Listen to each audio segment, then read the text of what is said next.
This is the Legacy Radio Network. This is the Everything Financial Radio Show. I'm Dennis Tubbergen, your host. Glad you're with me today.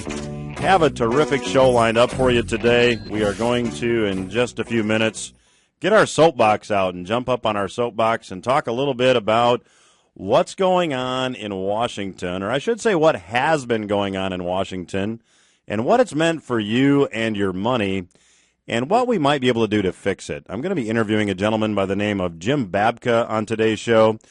Jim is president of an organization called Downsize DC, and I want to share with you a couple of initiatives, one of them being that congressmen actually have to sign an affidavit saying they've read or heard read aloud the bill on which they're voting.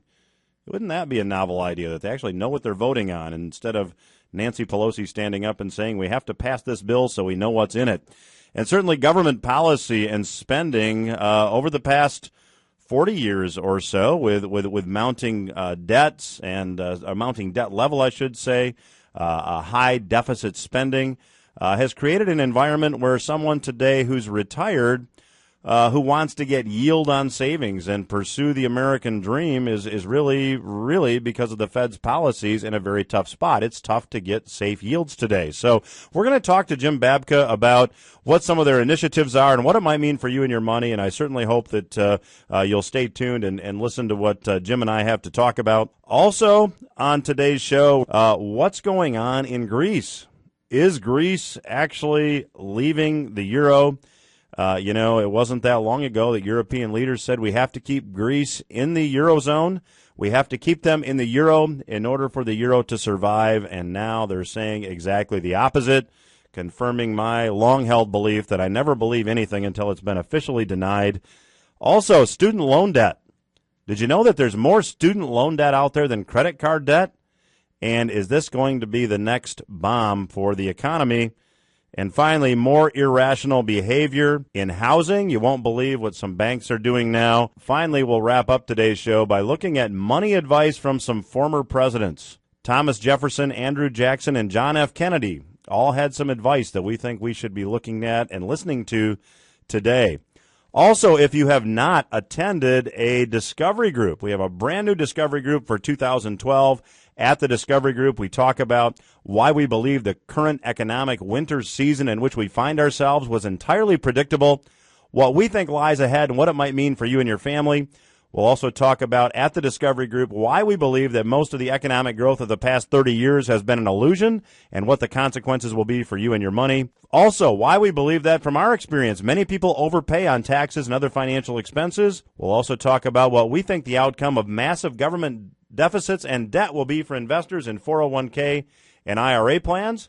And information on this brand new Discovery Group is available online. You can go to personallegacyseminars.com, personallegacyseminars.com, and see our upcoming dates and locations. We will be on Tuesday, February the 14th at the Hilton in Grand Rapids.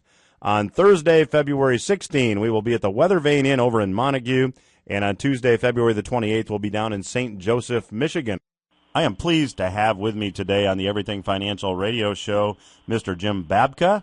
Jim is president of an organization called Downsize DC, actually the Downsize DC Foundation, and downsizedc.org.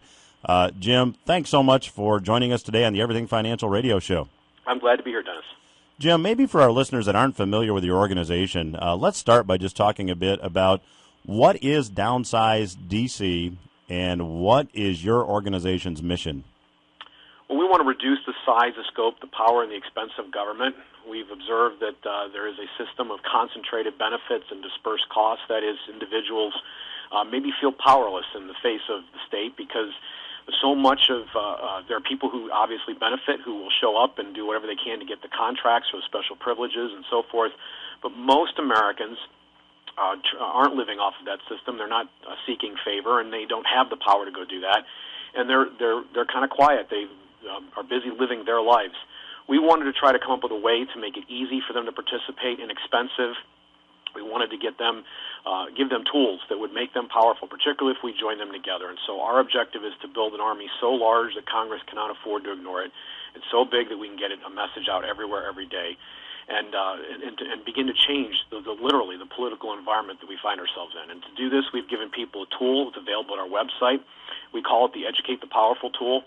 We use it primarily now for Congress. We target messages at Congress. Most days we send out a message to more than 32,000 subscribers telling them what Congress is up to, providing them a sample letter that they can use. We try to be very efficient with people's time and get right to the point, give them the details they need to either personalize or just use our letter, and a tool to very quickly and simply and for free send it off. And we do that almost every day at downsizedc.org. Well, Jim, we were talking a bit before we went on the air that I have done a lot of reading of one of your co-founders' works. That's Mr. Harry Brown, and have gotten on your website and become a subscriber, and certainly would encourage everybody to check out the work that you do. We talk a lot about on our show about the economy and how it affects people and their money, and certainly government policy and bureaucracy and regulations are a big factor in someone being able to pursue and actually achieve the American dream. And one of the bills, one of your initiatives I thought that was very interesting is something called the Read the Bills Act, on your website referred to simply as RTBA. And you've come up with an idea that is extreme. You actually want Congress people to know what they're voting on when they vote on things. Well, can you expand on that? Yeah, let's not go too far, Dennis. I mean, we did think originally about including an aptitude test with this particular bill. We were going to call it the No Senator Left Behind Act, but that seemed to be asking a bit too much. Oh.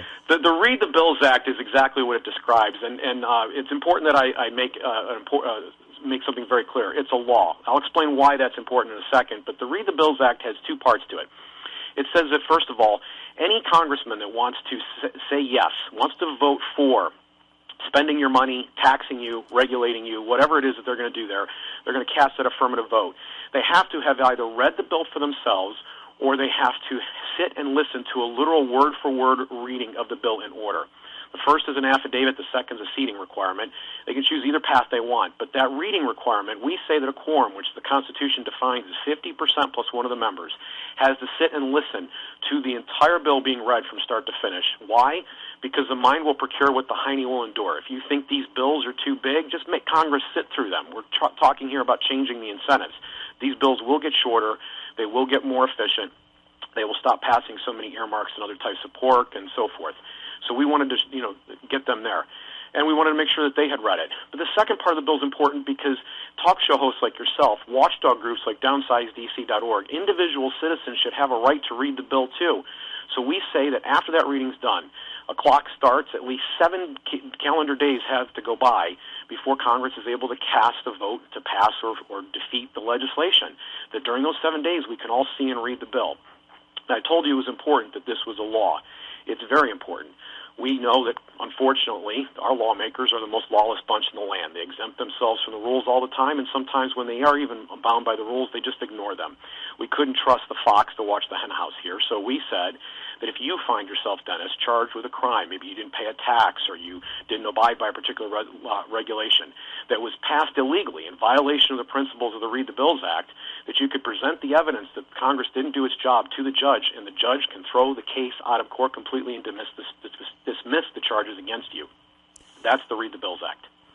Well, Jim, I think it's a tremendous idea, and certainly that transcends party politics. I have said often on the air that I consider myself to be a political atheist and would like common sense return to politics, and this certainly seems to be very commonsensical. Especially when you have the former Speaker of the House, Nancy Pelosi, saying we need to pass this bill so we know what's in it. That kind of lunacy certainly abounds in Washington. What kind of traction are you getting for the Read the Bills Act? Well, unfortunately, not a lot. And the reason is that we never envisioned, Dennis, that the way this was going to pass was that we were going to have some Mr. Smith Goes to Washington character show up on the scene and say, we've been wrong all these years, we've committed a great and heinous sin, we've not represented our citizens properly, and then they would turn to their legislators and they would all begin to weep and have come to Jesus moments. We didn't expect that's how it was going to get done. We're not relying on the good character of politicians. In fact, we want to rely on the negative parts of their character, and we want to try to get them to do this because they want the political adulation that comes with it. They want to be liked. So that's why we want to build an army of people demanding this, and we want to expand that. And when we get, I know we're going to discuss one other bill, I'll explain how we managed to get that one introduced, but this one has not been yet, because they all recognize right now that there's a cost, and that cost is that there is a limitation on their power, the number of things they can pass. They don't want the seating requirement. They don't want this to be a binding law. They want the waiting period to be far shorter. And they tell us if we'll just do all those things, they'll be happy to do it. In other words, if we will water this down to the point that it doesn't matter, they'd be more than happy to jump on the populist bandwagon. And they have. They have produced rules that would, of various types, that would apply some kind of reading provision, and they almost all have emergency clauses that allow them at the drop of a hat to say, we're not going to follow the rule on this occasion or that occasion.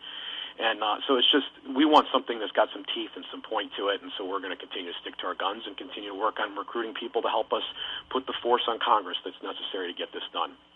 Well, certainly we're coming up on a break here, but certainly it seems to me that a politician running for re-election, running on this particular single issue, would find a lot of support. So we're going to talk more with Mr. Jim Babka, president of DownsizeDC.org and president of Downsize DC Foundation, when Everything Financial Radio returns.